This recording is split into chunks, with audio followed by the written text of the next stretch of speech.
When we build back better, we'll do so with higher wages. And to that end, we will build. Build back better.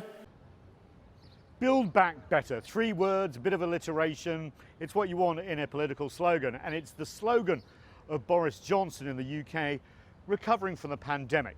But he's also using it for the G7. But it was also one of the big election slogans of Joe Biden, Build Back Better. There's a joke between the two leaders about who invented it first. Johnson accuses the American president of stealing it. Now, the American president, Joe Biden, has stolen things before from British politicians. Famously, back in 1987, he plagiarised a speech by then Labour leader Neil Kinnock.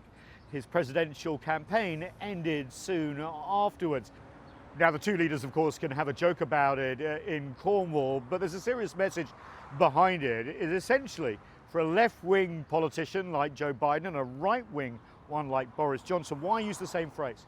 Well, many think it captures the malaise that people are feeling even pre-COVID, and that post-pandemic, essentially it's a chance for societies to reorder themselves.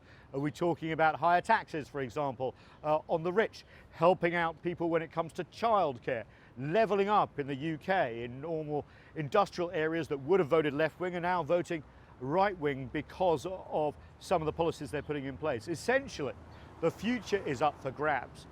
And that's the big question at the G7, the European Union, all the other bilaterals going forward in Europe this week, is that will the Biden presidency for America and the Johnson prime ministership in the UK and across Europe build back different and better societies than they had before?